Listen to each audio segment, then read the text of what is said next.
అందరికీ attitude star Chandrahas గుర్తున్నాడా? అదేనండి, television super star అని తన భార్యతో తానే ప్రకటింపజేసుకున్నటువంటి టీవీ నటుడు ప్రభాకర్ కొడుకు చంద్రహాస్. అదేదో ఫస్ట్ సినిమా తీశాడు, పేరు కూడా గుర్తులేదు, ఆ సినిమా అడ్రస్ కూడా లేదు. ఆ సినిమాతో మొత్తం దెబ్బతిన్నానని, పేరు పోగొట్టుకున్నానని చంద్రహాస్ తండ్రి ప్రభాకర్ వాపోయాడు.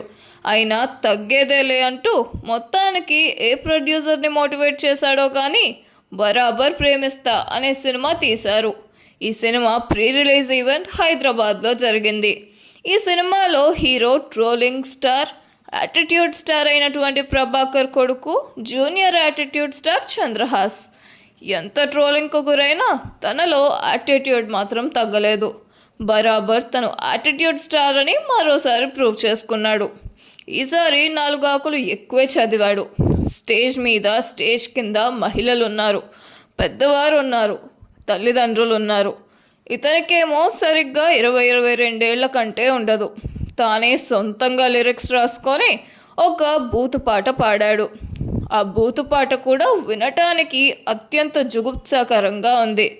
తల్లిదండ్రులు, మహిళలు పక్కనే ఉన్నారన్న ఇంకిత జ్ఞానం లేకుండా అత్యంత బూతులతో కూడినటువంటి ఆ జుగుప్సాకరమైన పాటను ఆర్కెస్ట్రాతో వినిపించాడు. పాటను వినే వాళ్ళ చెవుల్లో రక్తాలు కారాయి. ఒక్కసారిగా ఆ పాటలో పదాలు చూసి అతనికి తప్ప మిగతా వారందరికీ దిమ్మ తిరిగి మైండ్ బ్లాక్ అయింది. ప్రభాకర్ తన కొడుక్కి నేర్పిన మర్యాద ఇదేనా తను నేర్చుకున్న గౌరవం?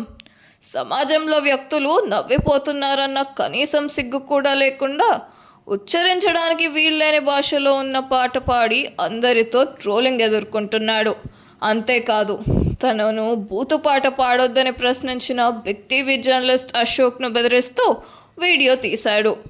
దీని వెనుక ఉద్దేశం మంచి కానీ చెడు కానీ ఏదైనా సరే జనాల నోళ్ళల్లో నానాలని విపరీత మనస్తత్వం.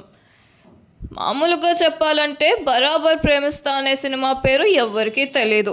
కానీ ఈ బూతుపాట ద్వారా, జర్నలిస్ట్ను తిట్టడం ద్వారా ఒక్కసారిగా 5 పైసల ఖర్చు లేకుండా తెలుగు రాష్ట్రాల్లో ఈ సినిమాకి ఫ్రీ పబ్లిసిటీ వచ్చింది. అతని టార్గెట్ ఫ్రీ పబ్లిసిటీ కావచ్చు, కానీ అతనికి వచ్చిన చెడ్డ పేరు మాత్రం ఇప్పట్లో పోదు. ఈ విషయంపై బిగ్ టీవీ జర్నలిస్ట్ అశోక్ పోలీసులకు ఫిర్యాదు చేశాడు. పోలీసులు కూడా కేసు నమోదు చేశారు. చూద్దాం ఏమవుతుందో. ప్రభాకర్ నా కొడుకు తప్పైంది, క్షమించండి అని వేడుకుంటున్నాడు. కానీ చేతులు కాలిన తర్వాత ఆకులు పట్టుకొని ప్రయోజనం ఏముంది? నా భూతే నా భవిష్యత్ కాదు, నా భూతే నా భవిష్యత్లా ఉండాలి సినిమా అంటే.